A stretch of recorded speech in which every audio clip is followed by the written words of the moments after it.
हमारी सरकार बिल्कुल भी माफ नहीं करेगी। उत्तराखंड के अंदर इस प्रकार वातावरण बनाने में कांग्रेस का बहुत बड़ा रोल है। ये कांग्रेस भाजपा का मुद्दा नहीं है। इस प्रकार के षड्यंत्र इस राज्य के अहित में। सदन के अंदर उत्तराखंडियों को अपमानित करने वाला बयान डबल इंजन की सरकार के मंत्री ने दिया। अब सवाल है कि षड्यंत्र कौन कर रहा है। प्रेमचंद अग्रवाल भारतीय जनता पार्टी और बीजेपी की धाकड़धामी सरकार के लिए मुसीबत का सबब बन चुके हैं, गले की फांस बन चुके हैं, लेकिन उन पर कोई एक्शन हो नहीं रहा। अब धामी ने जो बातें कही हैं वो क्या कही हैं ये बड़ा महत्वपूर्ण है। अब उसमें भी समझना ये है कि एक्शन होगा या फिर सिर्फ बातें कही जा रही हैं। और दूसरी तरफ महेंद्र भट्ट बार बार कांग्रेस को टारगेट करने में जुटे हैं कि उत्तराखंड के स्वरूप को, उत्तराखंड के अंदर इस प्रकार वातावरण बनाने में कांग्रेस का बहुत बड़ा रोल है। अब वो प्रमाणित हो रहा है। और फिर कह रहा हूं, मैं एक राजनीतिक कार्यकर्ता होने के नाते कांग्रेस के नेताओं को सुझाव दूंगा कि अपनी बहुत बड़ी क्षति होने से बचाए। इस देवभूमि के अंदर इस प्रकार का माहौल खड़ा करके सर्वाधिक नुकसान सत्य कर रहा हूं, एक कांग्रेस को होने वाला है। ठीक है, जब कोई व्यक्ति किसी विषय को बोलता है और उसमें खेद प्रकट करता है, उससे क्षमा याचना करता है, तो फिर इस विषय को तूल देने का आशय का क्या अर्थ है।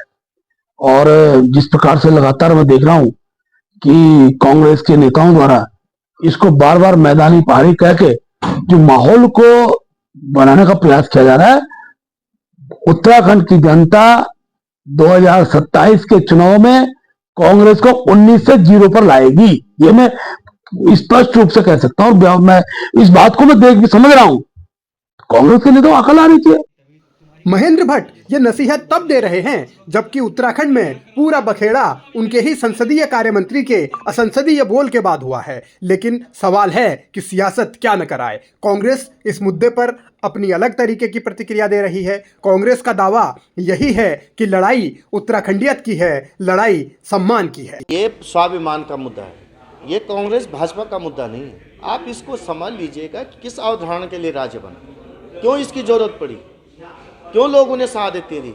लोग चाहते थे पहाड़ का राज्य हो, पहाड़ में राजधानी हो, पहाड़ तक शासन पहुँचे, प्रशासन पहुँचे, लोगों की पहुँच हो, लोगों के दूर दराज दूर गाँव में विकास जाए। वो आज भी वंचित है, आज भी उपेक्षित है। तो उस अवधारणा के लिए वो पहाड़ का जनमानस चाहे कहीं भी है, वो अपने अधिकारों की लड़ाई लड़ा। यदि मैंने वो बात कही है कि हमारे अधिकारों की बात हो, हमने ये थोड़ी कहा कि पहाड़ प्लेन्स किसने किया। वह विधानसभा के अंदर पहाड़ी को, जो पहाड़ी वासियों को, पहाड़ियत को जो गाली दी गई, वो हमने करने का काम किया। हमने तो यही कहा कि भाई लोग हमें भेजते हैं, हम यहाँ गाली सुनने आ रखे। हम तो इसलिए आ रखे, बजट में हमारा हिस्सा क्या है हम उसको सुनने आ रखे। हमारे लिए क्या नीति बनाई जा रही है, क्या आपकी नीयत है, उसको हम जानना चाह रहे हैं।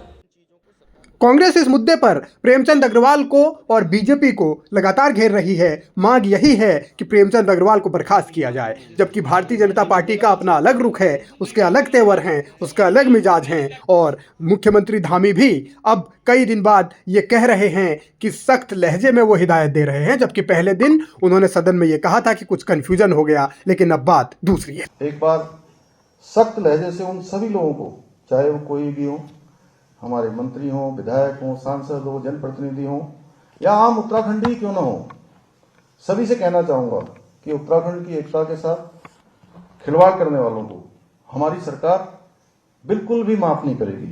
इसलिए आज के बाद इस प्रकार के भड़काऊ बयानों को भी गंभीरता से लिया जाएगा और उत्तराखंड की अस्मिता से खिलवाड़ करने वालों पर सख्त कार्रवाई सुनिश्चित की जाएगी, जो भी हमारी एकता को नुकसान पहुंचाने का काम करेगा।